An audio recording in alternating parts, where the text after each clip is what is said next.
Good morning, Applewhite. I hope you are all doing very well. And this is just a quick meeting to give you some insight on how to handle this next session on principle number 3 and principle number 4. They're combined for this particular session. And the reason for that is we spent a great deal of time in principle number 1, really getting your house in order is a critical element of success. Uh, Principle number 2, I had heard some feedback from a couple of you about, well, not really sure on the action plan. The action plan's simple. When we're looking at situations organizationally to avoid confrontation or body language or things that can cause people to become upset, we as leaders need to remind our team about that every single day. And I'm going to promise you, I've been in many, many practices, and we might think we're doing a terrific job of that, and you'd be surprised how often body language or tone come across on the phone that can cause us to sound disappointed, unhappy, not excited about what we're doing. We've got to be very, very careful with that. So don't lull yourself into sleep thinking, oh, we're really good here. I think it's something you have to constantly monitor as a leader, and it's something you need to reinforce that we need to be on stage every single day. Principle number 3 and 4, they're combined for a couple of reasons. One is I think the action plan is going to be slightly different here as we do this. So when you cover these two principles, 3 and 4, they're done together. They're done all at once. So you let them watch 3, and then it'll go right into 4. Let them watch 4, and then as you do your debrief here, you really just want to stand up at the front of the room and get feedback as a group and say, okay, Gary talked about a 4-step process for cementing loyalty. What do you think about that? How can we implement that here in our office? We're going to talk about that, but before we do, here's what I'm going to break you back into tables to discuss. And this is where you ask them to go back and discuss the principle number 3 of the 4-step process for cementing loyalty, which is doing something extra, and try to get them to give you some ideas on what those extras can be. And these don't need to be expensive. These can be $5 Starbucks cards. They can be just handwritten notes. But we want to get them brainstorming on what are some things we can do that would be considered, quote, extra, but wouldn't necessarily cost the practice a lot of money. And then get those ideas and put those on a flip chart and try to get them to agree on the one thing you guys might want to use to wow your patients from an extra perspective in cementing loyalty. I think it's important to get their buy-in to that. The next thing that you're going to do is you're going to just simply tell them, hey, we're going to give you a cheat sheet that has the 4 steps on it, the 4 steps of cementing loyalty, so you have that to look at. But as leaders out there, hear me on this, is really important. You've got to train this into their mindset. The only way you're going to do that is you got to consistently remind them and put them kind of on the spot as to, do they know the 4 steps, and do they know them backwards and forwards? I mean, if somebody came up to me and made a mistake, the first thing they should know they have to do is apologize empathetically. The second step, they need to fix the problem, not the blame. The third step is to do a little something extra, and the fourth step is to have somebody in leadership follow up.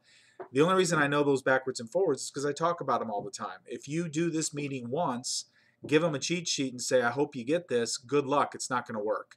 They won't remember it, and it's something that you have to, I would say, at least here for the next few months, bring up at least weekly. Hey, tell me the 4 steps. Or the next time you have a staff meeting, can you tell me the 4 steps? And make it fun.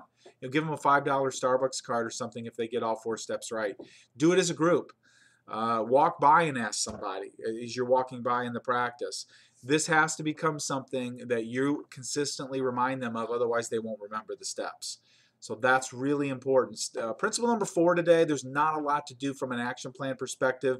It's really more for you to just reinforce to your team, hey, when we wow our guests, there's a significant impact on our profitability and growth as a practice. And from that point, you need to decide organizationally, how often are you going to ask that question formally to your patients? And then what are you going to do with the results from that question? How will you post them? How will you measure it? And will you reward your team in some form if those points go up? Maybe it's a practice lunch. Maybe it's a $50 gift card for everybody every X number of points it goes up, whatever. That's for you guys to decide how you do that. But I'm going to tell you there's a significant impact on return on investment from that point. That might even be something that you might need to talk collectively as a team how you're going to do that. If it was my practice, as long as I had the flexibility, I wouldn't wait for the herd to make decisions on that. I would get permission on how I was going to do it individually, and then I'd implement it, because I know that particular question is going to have a huge impact if I can take the results from it and start to modify behavior.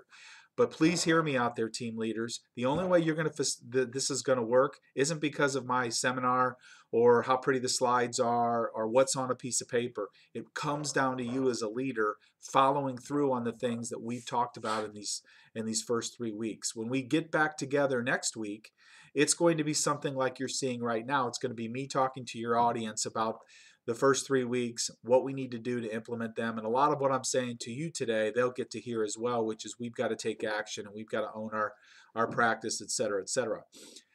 Going forward on the next series that we're going to get into, which is, I believe we're getting into how to communicate and connect.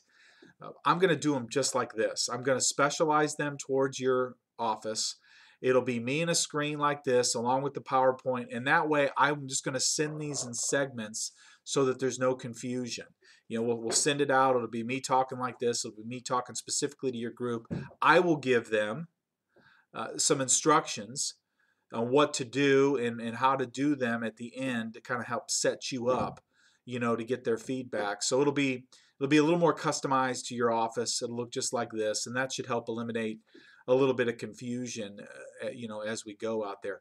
Keep in mind, your job here is to get your team to buy into being better.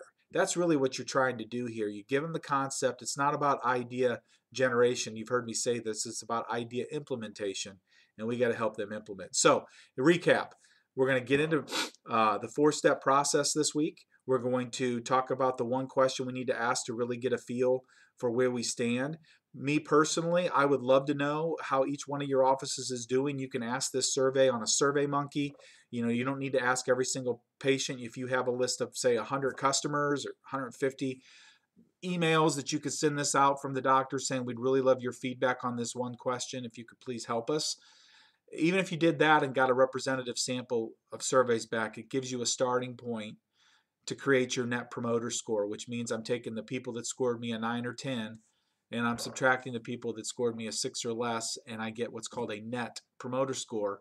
And that's something I would be posting throughout the organization in your practice and talking about how do we make that number go up.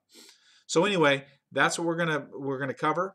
It should go really well. It's going to be a much briefer meeting. It's maybe only 20 minutes of video content, maybe another 20 or 30 minutes maximum of debrief. So you should be able to do this entire meeting in an hour.